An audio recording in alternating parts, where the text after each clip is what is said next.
Доброго времени суток, дорогие друзья! Мы приветствуем всех, кто смотрит очередной выпуск программы «Мы вам покажем». Поговорим мы сегодня, дорогие друзья, во-первых, о биогумусе. Да. Что это такое? Поговорим о том, как можно ухаживать за клубникой зимой, как она зимует, правильно? Да.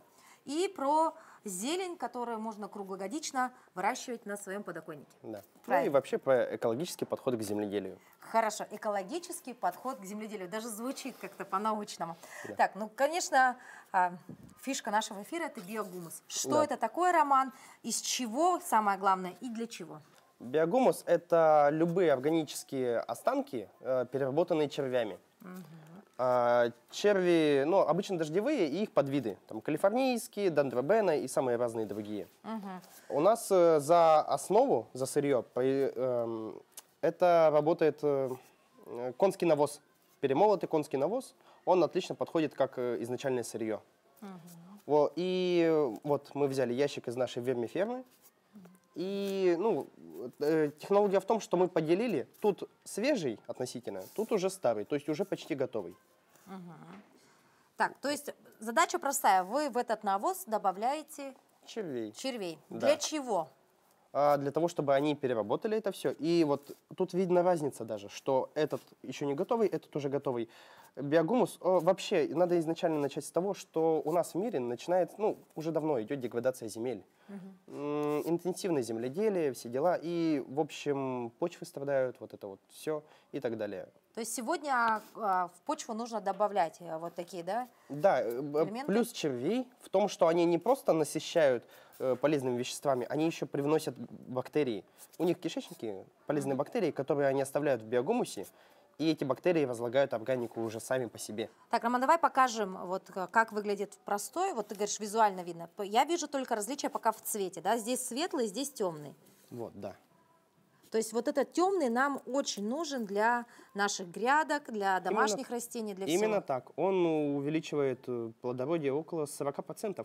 Просто у нас, вот, например, если на черноземье питательный слой 4 метра, то у нас буквально 2 сантиметра в Якутии, в центральном, по крайней мере.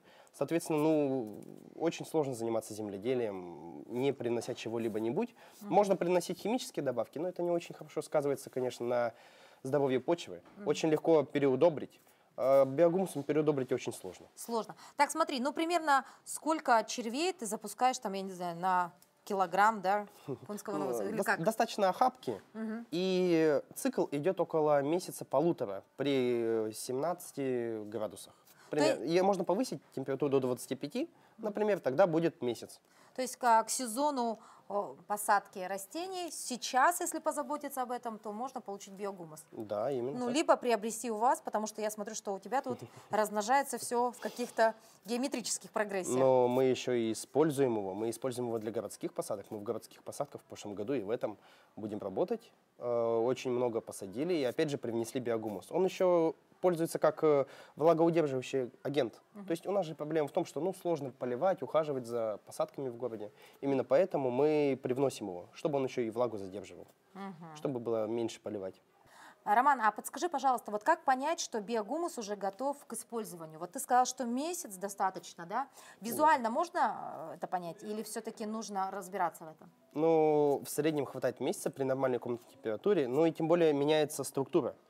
То есть изначальная структура меняется на другую, становится чернее и плотнее, темнее и плотнее, соответственно. И главное, биогумус перестает пахнуть как таковой, изначальным сырьем. То есть и запах пропадает? Запах. Ну, запах меняется на земляной. На земляной. И грибной. Такой.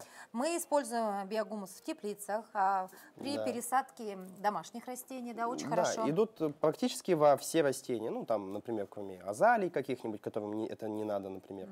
А так мы используем его, вот мы цикл сделали так, что у нас полностью экологичная теплица, например, экологичные посадки в городе и у нас же на поле. И срезку мы используем. И, кстати, проект Синец-Парк около РБ-2. Мы там тоже привносили биогумус и удобряем биогумусом. То есть просто так деревья не садите? Сначала биогумус, все как положено, да? Потому что в городе очень бедные почвы. Очень бедные. Так, с биогумусом мы все-таки разобрались. Очень хорошая вещь. Если вдруг самостоятельно, конечно, дома невозможно это сделать, лучше прийти и приобрести это у вас, правильно? Да, А он у да. вас и есть в продажах. Да, ну, некоторые, например, еще держат в гаражах где-нибудь так. Ну, критичная температура плюс 10, чтобы шел процесс. Конечно, будет дольше, 2 месяца, 2,5, но все равно будет идти. Будет идти. Да. Хорошо. Теперь мы все-таки должны затронуть тему, вот, что можно вообще В феврале делать у себя на маленьких теплицах, возможно, которые отапливаются, либо вот в рамках своего дома, либо квартиры. Да. Например, ну, если есть досветка, то можно уже, если у кого-нибудь есть зимующие растения, вот, например, мы взяли клубнику зимующую и уже посадили, специально, чтобы люди посмотрели как раз таки. Ну, а доставать их надо где-то в конце марта примерно, ну, или в середине марта, где уже света хватает. Но если есть досветка, можно и уже сейчас достать. А досветка, из я так холода. понимаю, это вот эти лампы, правильно? Да. Лампы лучше, конечно, полного спектра. Вот это полного спектра. Бывают еще фиолетовые полного спектра. Не только один. Обычно люминесцентные или лампочки накаливания не особо-то подойдут. То есть ваш совет какой лучше брать? Ну, не важно конкретной фирмы, важно полный спектр. Полный спектр, запоминаем, да? То есть лампы брать нужно тоже правильные, да? Роман, вот если все-таки мы в домашних условиях уже высадили клубничку, она дает уже свои побеги, да, когда можно высаживать это уже в грунт у нас в Якутии? В грунт, ну, в середине, в конце мая, когда уже точно не будет сильных заморозков. Но если ее заранее закалить, например, повытаскивать на улицу днем, то она лучше будет выдерживать заморозки. И, естественно, накрывать лутросил, ну, нетканым материалом, утеплителем. То есть, внимание, дорогие друзья, не путаем, да, вот такая высадка в феврале, это только лишь... Это на свой страх и риск. Сложно, конечно, управиться, могут помереть или что-нибудь такое. Если не заморачиваться, то можно сразу в мае в грунт. Хорошо. Здесь у нас что стоит? Вот это что у нас? Это вот инновация. Ну вот, опять же, экологичность затрагивая, это эко-стаканчики. Они, опять же, из нетканого материала, как обычные утеплители, спанбонд, лутросил. И они хороши тем, что, ну, когда пикируем, сажаем сюда, и растение вырастает и растет намного быстрее, намного эффективнее в том плане, что дышит не только сверху почва, но и с боков. Корням очень важно дыхание. Опять же. Ну, это все водичка протекает, поэтому нужен какой-то поддон, правильно? Да, ну, конечно, вода протекает, но и в этом плюс, что перелить невозможно. То есть пластиковые стаканчики, пластиковые бутылки, Ну, это все уже старый век. Это прошлый век, во-первых, и во-вторых, то, что эта штука разлагается намного быстрее, чем пластик. Того что? То есть Но ты это его и в почву называется- потом? Это просто сразу в почву, это не надо, корни насквозь прорастают. Все, Это очень удобно. А я-то думала, что все равно нужно будет потом Нет. убирать его. Нет, то есть вот прям так в грядку и садишь потом. Да. Очень Он удобно. потом разлагается. Ну, не за год, конечно, но все равно разлагается. Эко-стаканчик. Он разлагается на воду и углекислый газ. Вот так. То есть это все безотходное производство Именно и так. все за экологию мы. Да. Хорошо. Вот здесь очень кучерявый такой стаканчик. Что это? Это микрозелень. Сейчас очень популярна микрозелень. Ну, вообще, это и бренд, и новинка. Люди очень сильно любят его. Много где продается, но надо учитывать. Легко выращивается, свет даже иногда не нужен. Но дело в том, что микрозелень, ее идея, самая эффективность тогда, когда еще только первые листики вышли у растений.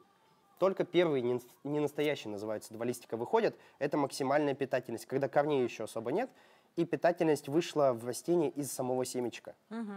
Соответственно, срезаете, ну, это одноразовый процесс, потом не вырастет, надо еще досеивать. Срезаете и съедаете. Если вышли дополнительные листочки, то это почти уже бесполезно. Это Как бесполезно. обычная трава То есть уже. вкуса нет уже, да? Ну, нет, Или вкус есть, но питательность уже теряется во много раз. А за счет чего прорастает там? Что, земля Это там или просто что? вода. Много растениям не надо для прорастания. Просто вода.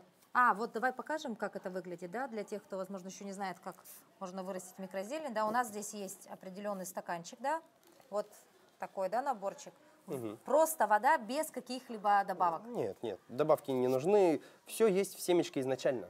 Соответственно, это все выходит из семечек. Ну, просто воду надо... А на чем держатся семечки? Бывают ватки, минеральные губки, самое разное. Кто что только не придумает. Бывает на туалетной бумаге или на ватке. То есть какая-то должна быть подложка, да, такая? Да. Ну, чтобы удобно еще срезать не надо было. Мгм. Вот это уже нужно необходимо срезать, да? Да, это уже Заодно. вот время. И сделать бутербродик или салатик, Ну, да? что Хорошо, душе следующая угодно. коробочка, это что у нас? Это то же самое микрозелень, тоже набор для выращивания, только ну, большой объем, выгоднее, соответственно, и много раз можно использовать. Ну давай еще покажем, из чего этот набор состоит. Та же самая система, Та да? же самая схема, да. То есть есть Вот такая поддон, водичка. Водичка, и И сюда прям насыпается. сюда семена. Да. В принципе, несложно. Таким И когда образом- накрываете, быстрее всходит. Хорошо. Таким образом мы выращиваем какую микрозелень? Это руккола, это что еще? Это ну, подсолнухи, даже амаранты, капусту.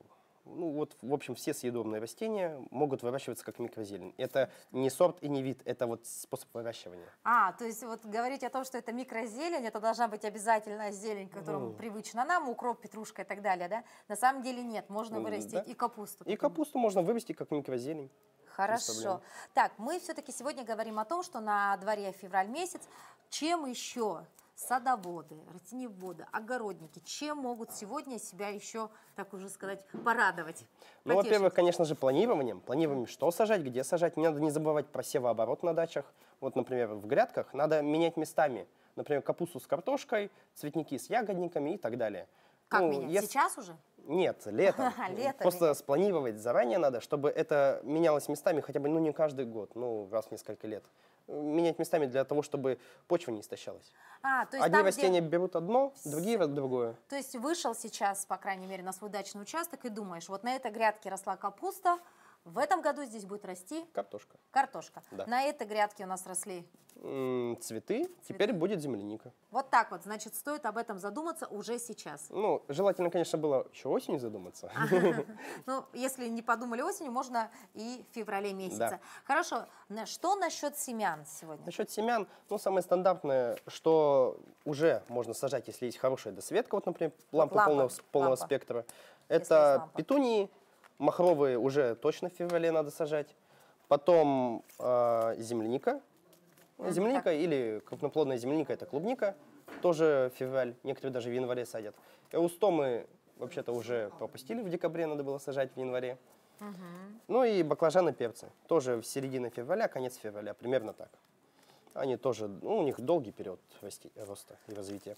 Вот это все можно посадить уже в феврале, правильно? Да, но обязательно, чтобы была досветка. Если досветки нет, то бывает так, что люди сажают без досветки, когда и на улице света нет, и они еле-еле растут. Потом сажают то же самое в марте, и то, что посадили в марте позже на 2 месяца, вырастает быстрее, чем то, что Да, и они посадили. думают, наверное, это плохие семена. На самом деле, им просто не хватает света, правильно? Света, да. именно так. Особенно сейчас, когда у нас за окном туман, Вот. да, особенно нужно лучше не мучить растения, а приобретите хорошую лампу, правильно? И все будет Ну и вытягиваться не будут. расти. Вот здесь чудо-пакетик Да. с какой-то Опять смесью, что же, это? экологичная направленность нашего предприятия и производства.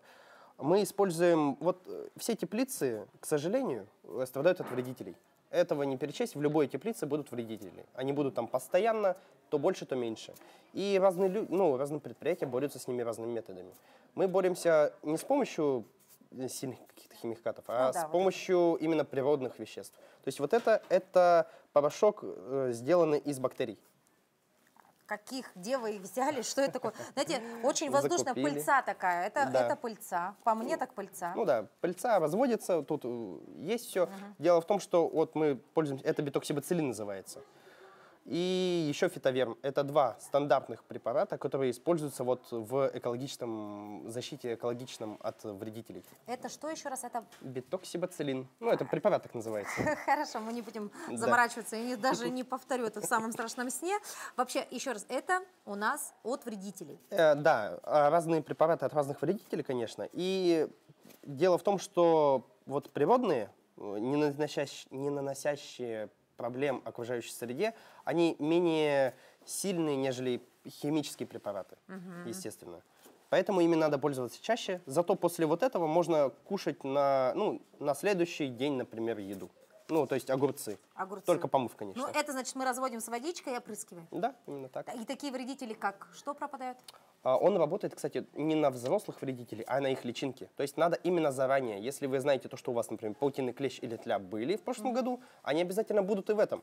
Надо заранее, например, в конце мая, начале июня обработать, например, теплицу, и это будет защитный эффект иметь. Сегодня подведем итог. Во-первых, конечно, чудо-вещь – это биогумус. Да. Необходим всем, у кого есть дачи, у кого их нет, кто просто хочет приобрести маленькое растение в дом, для всех. Также уже можно поработать с клубничкой. Вот она уже дает свои росточки. Приобретаем обязательно вот такие Эко-стаканчики. эко-стаканчики. Полезная вещь. Высаживаем сейчас, можно высадить. Где-то тогда. Да, растения, пожалуйста, есть еще. Ну а если вдруг у вас вообще нет никакого опыта в растениеводстве, приобретаем микрозелень и радуемся вот этой зеленой красоте у себя, ну, допустим, на рабочем столе. Ну, можно. Почему нет? Или, допустим, на подоконнике. Без Либо проблем. даже с детишками. Просто узнать, что же такое, вот первые, да, азы узнать Да. по растениеводству. И на следующий год уже приобрести себе дачный участок. Да. Кстати, еще можно сказать то, что уже надо закупать семена, планировать закупать семена и хранить их в холодильнике. Вот так. Да. Еще один До такой посева. совет. До Ну, посева. стратификация, лучшее хранение, идеальное хранение, вот где-то холодильник около. Роман, спасибо тебе. Как всегда, самые полезные советы от опытного человека. Биолог просто круглогодично работает, несмотря на то, что у нас зима занимает большую часть года. Да. У Романа всегда есть полезная информация и работа, самое главное, да?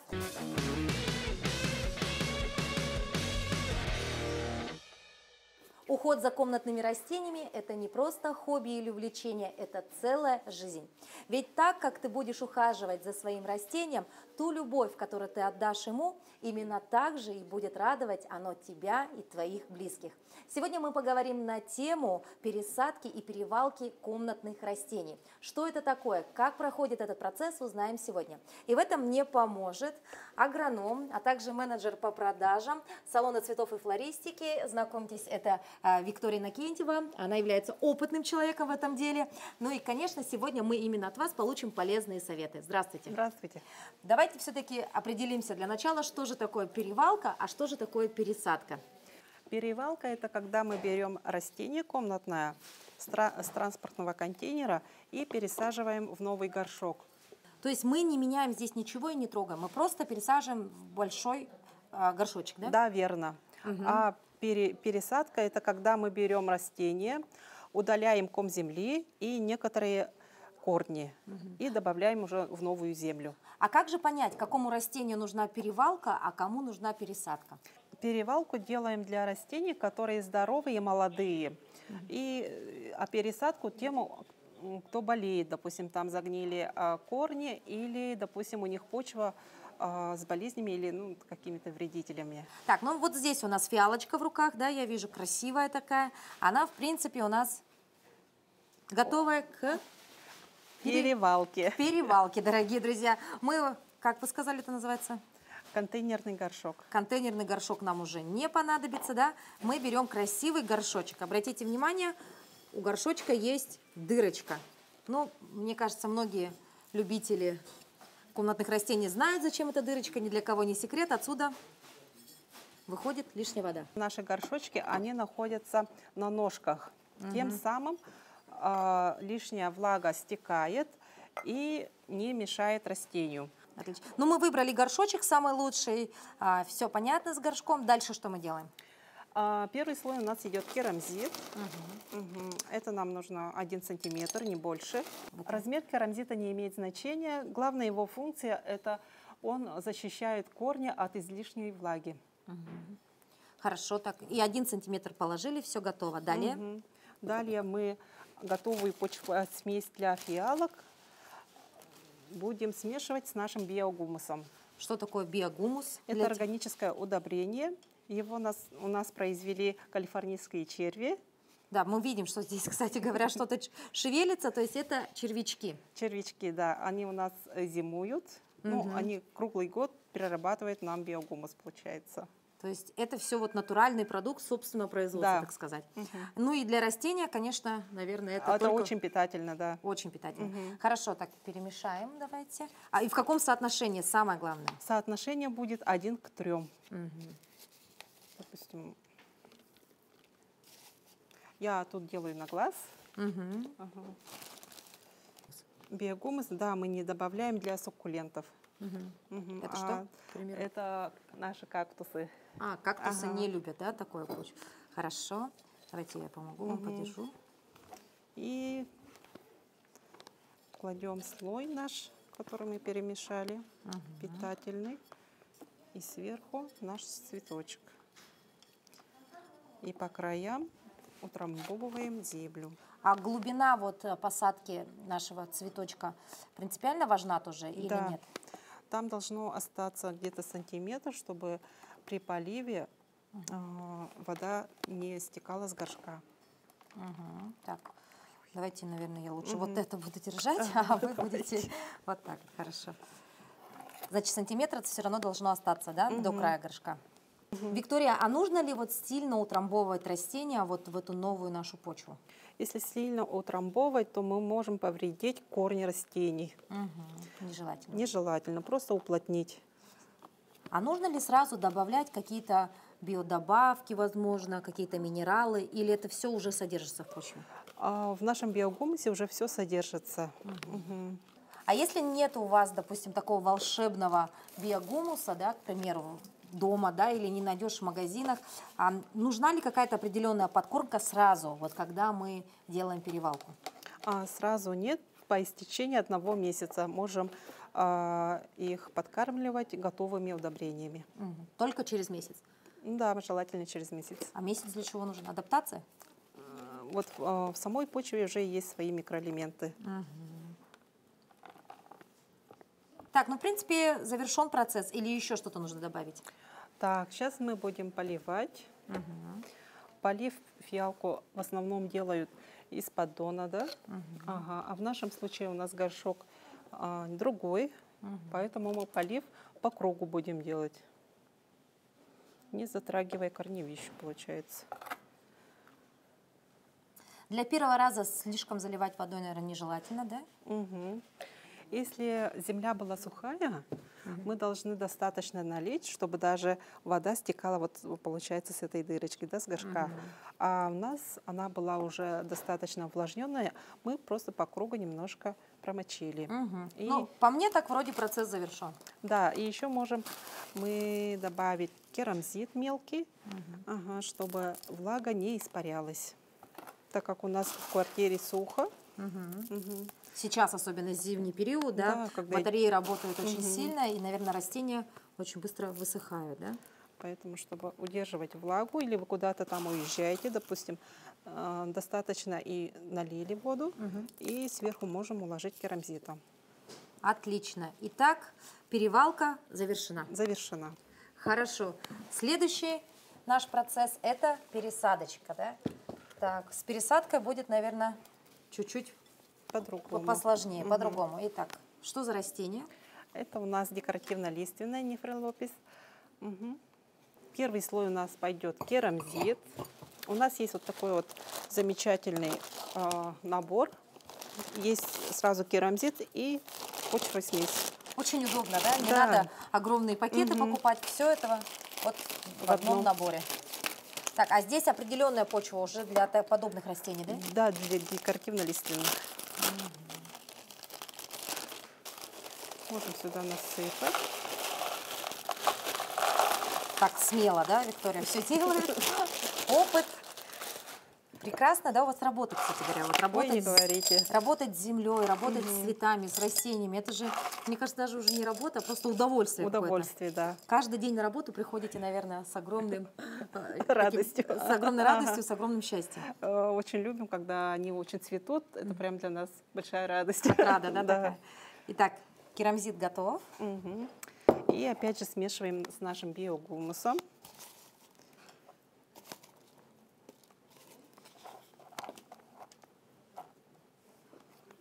Почва уже влажная, да? Во всех наборах она такая, да, уже сразу идет?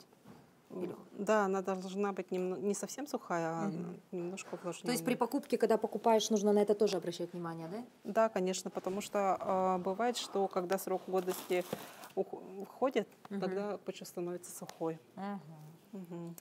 Сейчас вот снимаем наше растение с контейнера. Так, и И- смотрим, что мы здесь видим. Очень много корней, да, и почва вообще другая здесь. Это торф.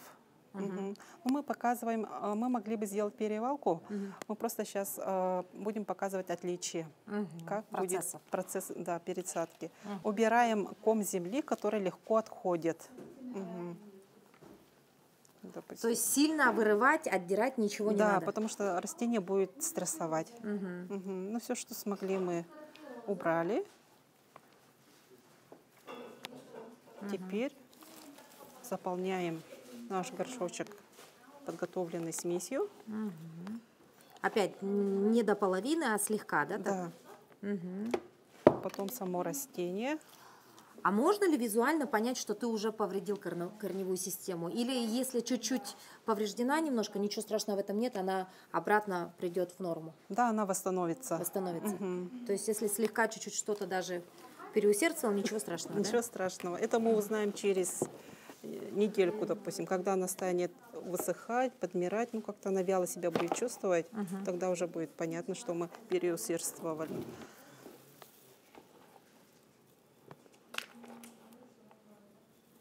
По кругу Ну, тот же заполняем. самый Да. процесс, как и при перевалке. Получается, главное отличие у пересадки и у перевалки это лишь только в том, что там мы просто пересаживаем прям весь этот комочек, а здесь мы немножко его должны очистить от той почвы, в которой оно находилось, да? Да, верно. Они растения субтропиков, поэтому они нуждаются в увлажненности. Их нужно опрыскивать. А если, чтобы они не засыхали в нашей квартире, нужно, чтобы хотя бы рядом с ними стоял сосуд с водой.